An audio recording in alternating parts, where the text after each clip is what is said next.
Assalamu alaikum everyone. So in this video we are going to do the oxygen administration COPD patient. ठीक है, अब COPD patient को हम oxygen administration जब हम करते हैं तो we should be very careful about few things. ठीक है, देखो सबसे पहले ना हमारे पास नॉर्मली जो रेस्पिरेटरी या इंस्पिरेटरी सेंटर्स होते हैं ना वो हमारे पास होते हैं पॉन्स में और मेडुला में. मेनली हमारे पास मेडुला में होते हैं लेकिन पॉन्स में भी प्रेजेंट होते हैं. ठीक है, अब हमारे पास वो कौन कौन से होते हैं.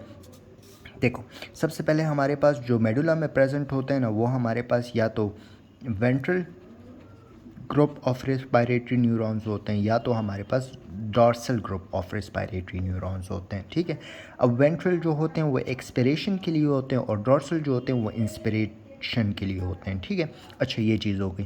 फिर इसके बाद पॉन्स है. अब पॉन्स में हमारे पास जो होते हैं वो भी दो होते हैं. ठीक है, एक हमारे पास होता है एपोनियोस्टिक सेंटर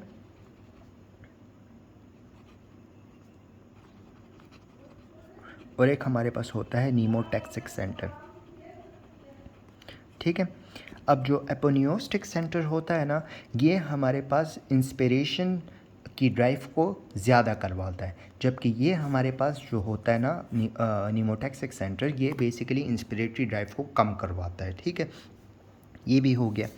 अब COPD के पेशेंट की बात करने से पहले हमारे पास हमें ये पता होना चाहिए ना कि जो वो होता है बेसिकली हमारे पास जो रिस्पायरेटरी सेंटर होता है या CNS होता है वो कार्बन डाइऑक्साइड के लिए सेंसिटिव होता है as compare to the oxygen, decrease oxygen. ठीक है, it is more sensitive to increase carbon dioxide rather than reduce oxygen. ठीक है, और इट्स बेसिकली बिकॉज क्योंकि कार्बन डाइऑक्साइड जो होता है वो ब्लड ब्रेन बैरियर को क्रॉस कर लेता है और जब वो ब्लड ब्रेन बैरियर को क्रॉस कर लेता है तो वो हमारे पास it's not basically because of the carbon dioxide but it's basically because of carbon dioxide binds with the water.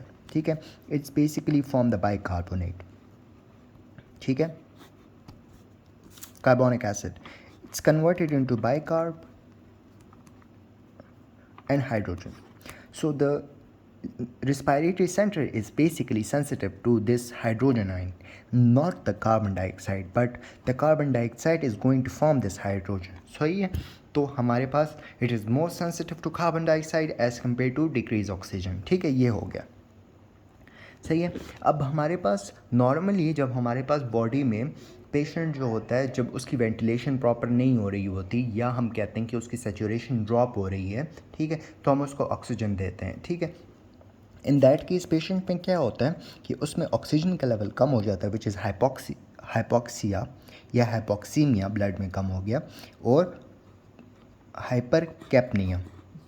सही है, मतलब कि आपके पास कार्बन डाइऑक्साइड का लेवल ज़्यादा हो जाता है और ऑक्सीजन का लेवल हमारे पास कम हो जाता है. ठीक है, अब ये जो हमने बोला है ना कि जो CNS है वो हमारे पास it's most sensitive to increase carbon dioxide. ठीक है, लेकिन COPD पेशेंट में बेसिकली क्या होता है ना जब हमारे पास पेशेंट में कार्बन डाइऑक्साइड का लेवल बॉडी में it's high for a longer period of time, so what happen in this patient, the respiratory centers become non-sensitive to this increased carbon dioxide. ठीक है, जब they become non-sensitive to this increased carbon dioxide तो फिर क्या होगा, it becomes sensitive to oxygen. ठीक है, which is reduced oxygen. ठीक है, अच्छा कार्बन डाइऑक्साइड को तो COPD में निकाल दो. ठीक है, अच्छा अब इस patient the COPD patient is more sensitive to reduce oxygen. ठीक है, आपने क्या करना है, आपने उसको ऑक्सीजन दिया. ठीक है, जब आपने उसको ऑक्सीजन दिया, ठीक है, which could be by the nasal prong, it could be by the simple mask or NRM. ठीक है, या आप जो है उसको वेंचुरी मार्क्स और वट एवर इट इज़. ठीक है, जिसके ज़रिए भी आप उसको ऑक्सीजन दे रहे हो, आपने ऑक्सीजन सप्लाई किया. ठीक है, जब आपने ऑक्सीजन सप्लाई किया तो आपका जो हाइपोक्सिया था या हाइपोक्सीमिया था वो करेक्ट हो गया. जब वो करेक्ट हो गया तो जो रेस्पिरेटरी सेंटर्स थे वो किस चीज़ के लिए सेंसिटिव थे, वो रिड्यूस ऑक्सीजन के लिए सेंसिटिव थे. ऑक्सीजन तो अब हमारे पास पूरा हो गया तो बॉडी कहेगी कि अब तो ऑक्सीजन की ज़रूरत ही नहीं है हमें. ठीक है, तो हम लोग एफर्ट्स क्यों डालें रेस्पिरेशन के लिए. ठीक है, अब जब एफर्ट्स नहीं डालेंगे these centers will stop working. ठीक है, when these centers will stop working the patient will have a respiratory depression, ठीक है, क्योंकि सेंटर्स काम नहीं कर रहे, the patient will have respiratory depression, ठीक है। तो इसीलिए हम लोग जो है ना COPD के पेशेंट में, अगर पेशेंट जो है वो हमारे पास हाइपोक्सीमिया या हाइपोक्सिक होगा, मतलब उसकी ऑक्सीजन सैचुरेशन कम होगी, which could be less than, which could be anywhere less than 88, ठीक है। तो इन दैट केस क्या होगा, मतलब 80 हो सकती है, 75 हो सकती है, 60 हो सकती है, वट एवर इट इज़, ठीक है। तो हमारे पास जो टारगेट ऑक्सीजन होता है वो हमारे पास कितना होता है, 92 से लेकर 88 तक, ठीक है। इससे ज़्यादा हमने पेशेंट को MMHG, ठीक है, इससे ज़्यादा हमने पेशेंट को ऑक्सीजन नहीं देना, क्योंकि अगर दिया तो रेस्पिरेटरी सेंटर डिप्रेशन होगी और पेशेंट जो है हमारे पास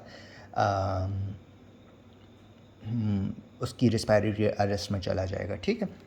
While in other hand, if the patient is normal other than COPD, ठीक है, we can give a lot of oxygen, ठीक है। Obviously patient can have oxygen toxicity as well, but it happens in very later stage on, ठीक है, it doesn't happen like that, ठीक है। तो बस ये हो गया। If you guys have any question, you guys can ask. Thank you, Jazakallah khair.